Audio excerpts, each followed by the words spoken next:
Self-expression might seem obvious to some people.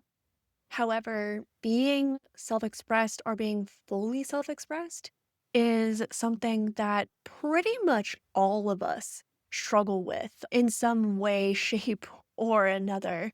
And there's a lot of reasons why we can feel stymied in our self expression. And so I don't want you to arrogantly believe that you don't have a problem being self expressed. And I also don't want you to be anxious in trying to figure out how you can be self expressed. What I want to talk about is how we can be authentically self expressed in our relationships and in our lives. And I also want to talk about the health benefits. There's personal health benefits, psychological, mental, even physical health benefits to being fully self expressed. And I'm going to talk a little bit more about what I mean by fully self expressed.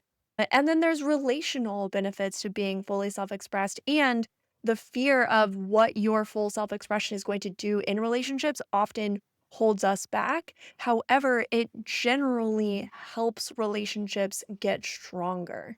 So, again, I'm going to cover all of these things. But before we begin, whatever platform that you're listening to this on, watching this on, please take a moment to subscribe or follow this channel. My name is Elizabeth Cunningham, and I talk about self expression, I talk about queerness, I talk about relationships, I talk about polyamory, I talk about business, but all of it is inside of this idea of how do we be self expressed in our lives? How do we take what's in here, what's inside of us, and go from it being a dream or a feeling or a hope or a wish and then making it real. And especially if you live an unconventional life, and that might be that you're a queer person, that might mean that you're polyamorous, that might mean that you're an entrepreneur, whatever it is that you feel like you don't have a lot of examples or roadmaps, and you feel like you're in this free fall. You're in this free fall, or you've had to make this blueprint all on your own. I'm here because I am someone who is polyamorous, who is queer, who is an entrepreneur, who does live my life very unconventionally, and I've always done this. And I've had to find along the way ways to be that really work and that not just align with who I am, but also have people around me understand me, accept me, be able to talk to me. I'm from Nebraska. Like, there are definitely people who have been in my life who continue to be in my life, even though it's been a long journey of me trying to explain or sharing with them who I am and how I feel. And it's been a journey. It has been a journey for me to be fully self-expressed. And it's been a journey for me to have my full polyamorous, queer, entrepreneurial life. And it continues to unfold. I have what I have figured out, and I have what I don't have figured out. But if that is of interest to you, then I suggest that you follow me and chat with me and follow and maybe even work with me. That would be amazing. Before we start talking about self expression, I also want to give a shout out to all of the people who are enrolled in the How to Have Difficult Conversations course that I am going to be leading with Ro Moed. You might know Ro from the handle unapologetically. Ro and I, between the two of us, have 20 years of professional experience in helping people with their relationships, specifically in polyamorous and or queer relationships. And we created this course so that you can be fully self-expressed in your relationship, so that you can be understood, so that even when there is conflict, you can continue to have connection, so that when there is conflict, that you can ride that wave. We all have maladaptive behaviors from when we were younger. We've never really been taught how to have conflict in a healthy way. And one of the things that has people have healthy relationships, and one of the things that has people be fully self expressed is when they know how to deal with conflict. That is one of the number one things that has people feel confident in being who they are and confident in what they can ask for in relationships when you know that you can handle conflict and you know that your partner can be there with you in conflict as well. So that's starting on May 4th. I would love to invite you in with the rest of our cohort to learn these skills, learn these life changing, life altering, relationship deepening skills. So sign up for that. And again, kudos to all the people who are already signed up for it. I was super, super excited for it to start on May 4th. So, going into self expression, let's start with you first. And that's what I say, like in general, like as a coaching philosophy that I have, it all starts with you. It all starts with your internal world. It all starts with your wants and needs. You wouldn't be pushed up against something, or you wouldn't be troubled by something, or you wouldn't have conflict with something if it wasn't pushing up against a need that you have or a value that you have or something that matters to you. If it didn't matter to you, you probably wouldn't be bothered by it. Or just because you're not bothered by something doesn't mean that you don't care or it's not important to you.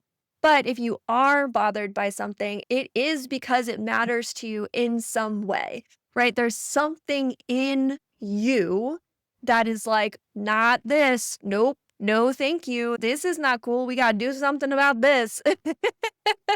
And so it all starts with you, starts with that knowing, that awareness of what is the thing inside of you that is like, you need to listen to me. You need to pay attention to me. And that can feel like frustration. That can feel like irritation. That can feel like sassiness. That can feel like sarcasm. That can feel like judgment. That can feel like loss of hope or despair or anger or sadness. So, all of those things inside of us are communications from our body saying, hey, there's something here for you to pay attention to. So, when it comes to self expression, there might be things in your relationships or in your life where you feel stifled, where you feel held back. Sometimes the lack of self expression can again, feel like that loss of hope or despair, and then that might feel like depression. Also, sometimes when you have a lack of self-expression, that feels like anxiety, like that feels like there's something inside of you that like needs to get out, but you don't know what it is, or you know what it is, but you're afraid of judgment around that thing, so that causes anxiety inside of you. Remember how I said that self-expression or lack of self-expression has mental and emotional impacts, but it also has physical impacts as well. So, a lack of self expression that is causing depression or anxiety, or is a part of depression. And this is not me diagnosing depression or anxiety. I'm not qualified to do that. However, that can be a factor inside of depression and anxiety, like you not being fully self expressed, you feeling like you have to hold yourself back or hold a significant part of you back or a significant feeling that you have or a value that's really close to you that you're not being able to express right now. That can add to depression or anxiety. And so, not being able to be self expressed is a really big deal. And then the kind of bridge of that, of feeling like you're not able to be self expressed, can often feel like you're cornered. It can feel like you're misunderstood. You can start to project onto other people, like either feeling envious of people who are more self expressed than you, or you project onto other people, like, oh, the reason I'm not able to be self expressed is because of these people. So I'm going to pour like hate and anger towards these people because I'm not able to be fully self expressed. And that might be true. There may be people in your life who are making it very difficult or you feel unsafe being self expressed around. And we're going to talk about that a little bit later. So I'm not saying that there isn't any truth to that. I'm just bringing this up for you to notice where your energy is being directed. So notice where your energy is being directed while also noticing, what the outside circumstances are for you as well, because both are happening at the same time. You're directing energy as well as people are directing energy back to you. you don't have control over the energy that's being directed back to you, but you do have control over the energy that you are directing outwards. So noticing when you feel stifled or stymied in your self-expression, and then you are directing hate and anger towards people, and then asking yourself, is that the use of energy that you want to have? Right? Is that the way that you want to be? Because you have control over who you get to be about it. And again, this is not about fairness. This is about who you get to say you want to be and your choice in the matter. Because if you're saying that because other people are doing something, you have to be a certain way, you have given them the control over who you get to be. And that, my friends, is not fair to you. It's not fair to you to give your control away to other people. It is always under your control about who you get to be, regardless of whether or not you are in fair circumstances. The circumstances might not always be in your control, but who you are is always in your control. And that is way easier said than done. So, inside of self expression, there is this bridge of recognizing when you feel like you are not able to be self expressed, and then the bridge to being self expressed. So this is where the how you are being meets your behavior.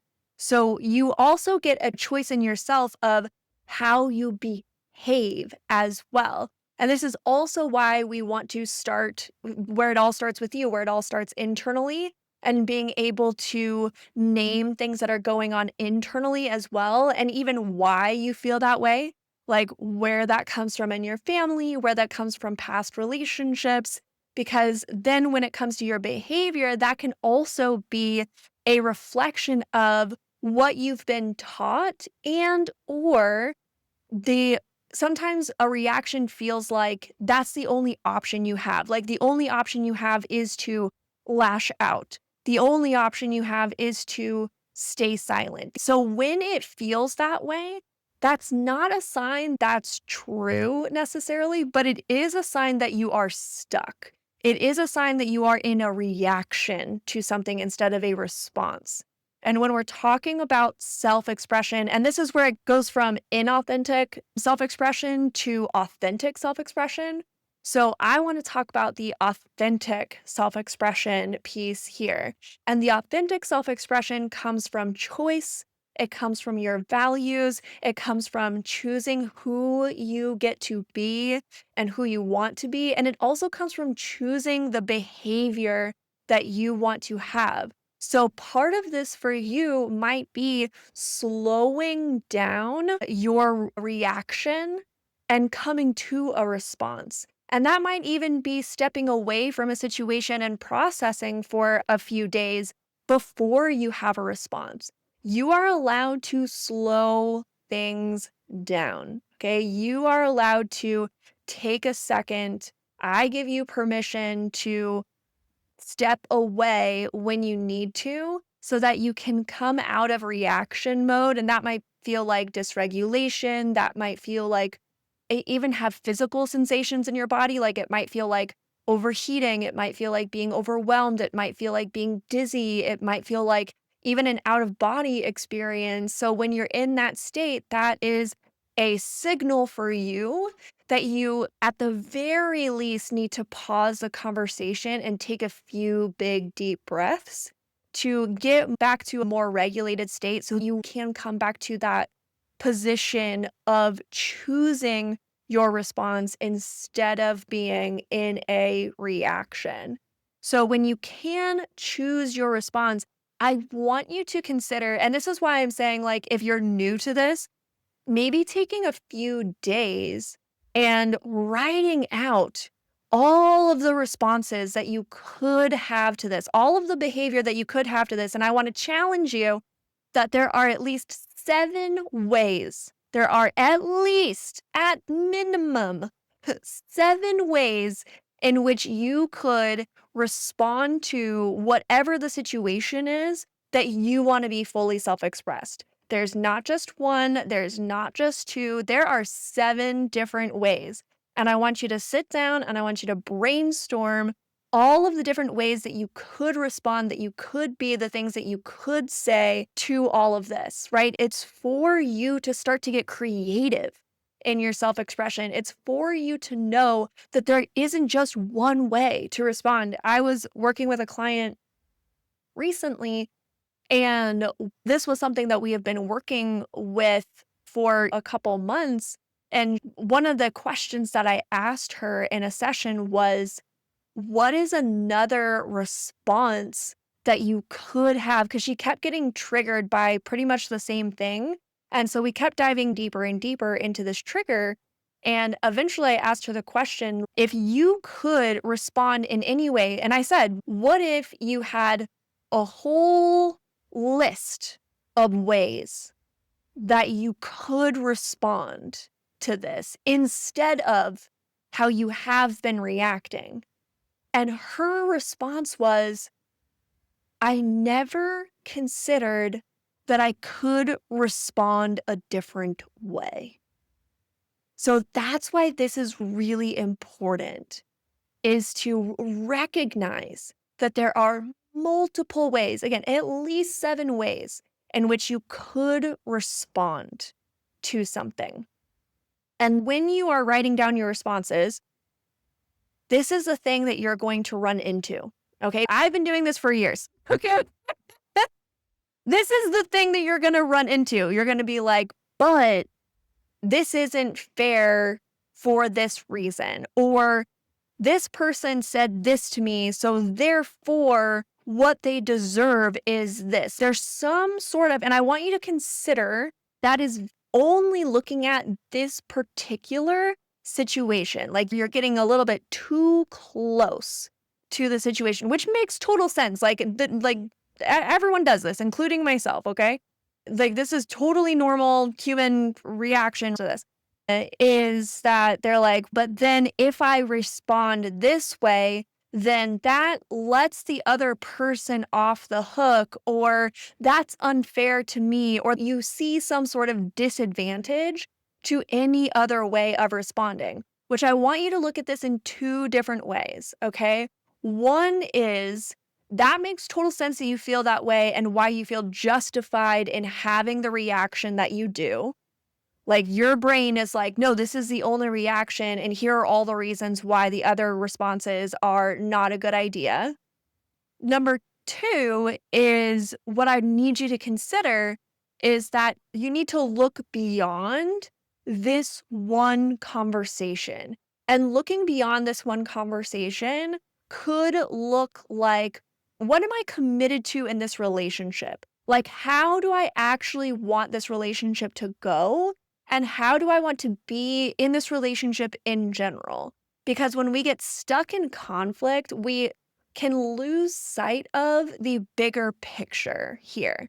So it's like, I can get really upset with my partners and feel really justified in saying like even snarky things to them. But then when I look at the bigger picture, I'm like, wow, that is really not who I want to be in my life. And also, that's not what I'm committed to in my relationships. That's not how I want my relationships to go.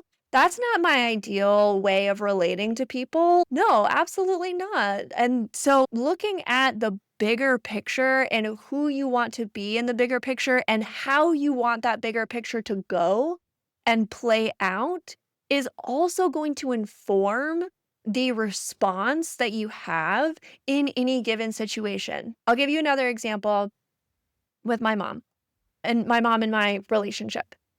My mom listens to all my stuff. Hi, Mom. I love you. Thank you for letting me give so many examples of our relationship. And I love you so much. And I'm so glad that we have worked through a lot in our relationship and we're able to have the conversations that we have. Thank you. So there have been conversations in my relationship with my mom, especially around polyamory, that in those particular instances, if I had just looked at the things that my mom had said in that one instance, in that conversation, and we were sitting down to have a cup of coffee, you and I, listener, and I was like, yeah, so then I cussed my mom out. You might agree with me. You might be like, you know what? I might act the same way in that situation too. But is that who I wanna be? Do I wanna be someone who cusses out their mother? No, like, no matter what my mom says, again, this goes back to regardless of the circumstances, you get to choose who you get to be in relationships. And so if I can choose any way that I get to be in the world, do I wanna be the person who cusses out my mom for saying something ignorant about polyamory? Absolutely not. That's not who I wanna be. I wanna be the person who's understand personally for me, like, this is legitimately my personal example. Like, personally for me, I want to be the person who's understanding. I wanna be the person who's a safe space. I want to have the door open for my mom to ask me questions about who I am and my life, even if she asks those questions or has in the past asked questions in ignorant ways that, like, might have been offensive. But I took the case, and I know that this is true for her. Like, I took the case that it was coming from a place of concern, of love, of wanting the best for me. Like, I took the case that I wanted to act off of her intentions rather than her actions. And that's my choice because that's who I want to be in relationships. That's how I feel. And then what happened is that then I responded in a patient and kind way. And we had a civil discourse about it. It didn't erupt, it didn't explode, it didn't go sideways. And maybe we didn't fully understand each other at the end of the conversation, but that's okay because the door was still open. And that's the point. That was the point for me. The point for me was to keep the door open because I know when the door is closed that there is no hope for me to be understood. There's no hope for love. There's no hope for connection. There's no hope for deepening our relationship. Like sometimes in relationships, it's not about each small quote unquote battle, so to speak, but it is about the bigger picture of what am I really committed to here? And in the relationship with my mom, what I'm really committed to is having an amazing relationship with my mom where we can talk about things that are hard, where we can bring up subjects where even if they get awkward, they don't have to stay awkward. Even if they get annoying, they don't have to stay annoying. Even if they get offensive, even if they get heated, even if they get angry. Like my mom and I had a conversation not even 6 months ago where, like, she was angry at me, and justifiably so, like, she was angry at me, and who I wanted to be in that conversation was someone who could be with my mom in her anger at me and come through to the other side where we came back to that love and connection. And so I chose to stay in that conversation, to stay as level-headed as I possibly could. How'd I do, mom? To stay as level-headed as I possibly could because I love my mom and I'm committed to my relationship with my mom, right? So there's a million things that I could have done that could have been justifiable in any of those situations that I just shared with you. However, I chose the response that I knew was going to lead to a better outcome while, and this is the important part, and this is the part that you need to get, okay? While still being fully self-expressed. And if my mom was here right now, she would tell you that because I was still not afraid. Like, yes, I was committed to that love and connection with my mom, but I was also committed to being fully self-expressed. I was committed to being heard. I was committed to sharing my point, even if I knew that it was going to make my mom madder. I was committed to still saying what was there for me and saying it in a way that could lead back to that love and connection. And it wasn't even that love and connection was lost. Because we've had so many of these hard conversations in our relationship, my mom and I know that we love each other, and that's what makes conflict easier, and that's also what has it be easier to be with each other's anger and frustration because we know we love each other like it's not fragile. And we have worked for that over time. Both of us have worked for that over time to be able to get to a place in our relationship where even when we get upset, we know that our love isn't fragile and we're still able to say what's there for us, and we're still be able to be honest with each other and get angry and upset and do it with mutual respect and understanding of one another as well. So it's not, oh, we yell at each other, but we always come back. No, we don't yell at each other. We might be upset, but we are still being respectful. We're still saying things that are loving and kind and honest, even though we are upset. And it's not losing its meaning, it's not losing its potency. The anger is still palpable and felt, but it's also heard in a way that is respectful and received at the same time. And that, my friends, is self expression artistry. That is relationship artistry. That is the thing that I want for every single person on this freaking planet.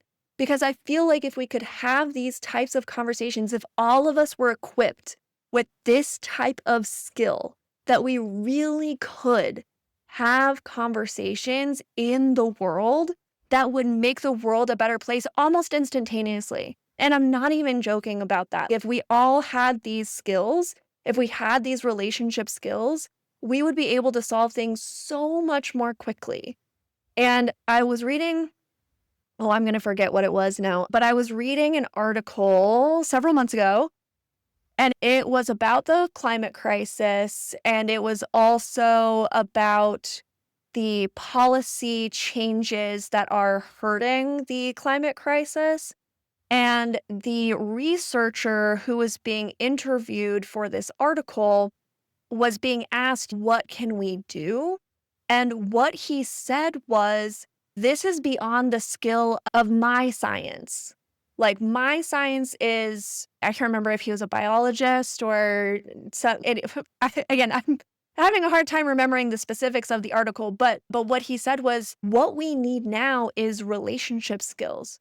All those people that made fun of me before college, during college, and after college about getting a social science degree, a quote unquote soft science degree. Now those scientists are being like, wow, you know what we really need? Social scientists. Who we really need to listen to? The people who know how we relate to one another and how we talk to one another. Oh, yeah, it's like it all works together. Anyways, but this is also why this is so important for your life, but it's also why it's so important for the times that we're living in right now.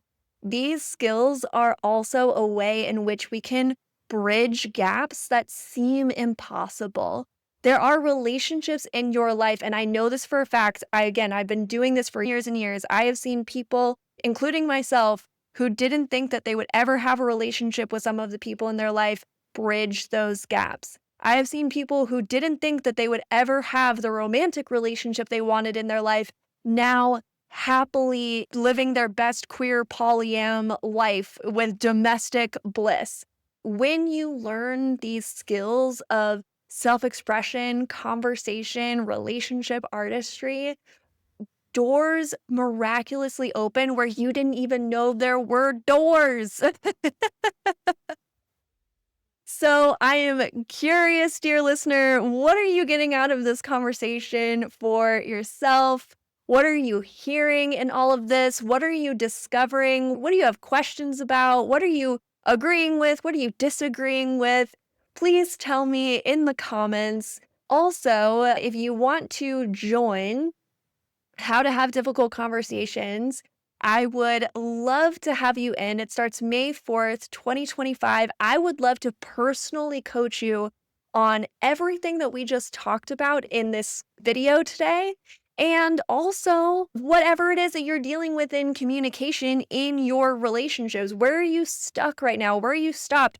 Where are there loops in your conversations where you're just like, I don't know how to get over this loop? Or what's going on for you internally in conversations? Where do you feel guilty or shy or avoidant or embarrassed or angry or irritated or frustrated? It doesn't have to be that way. Let's walk you through that. Let's get you past that. I am here for that. That is exactly why I'm here, and I want to help you with that. So come in with me, come in with Ro, join us for our program. The details and the link to register is below. We only run this course once a year and we do raise the rates every single year. So get in right now. The time is now to learn these skills. The time is now for this price. And I cannot wait to work with you. All right, sending you so much love.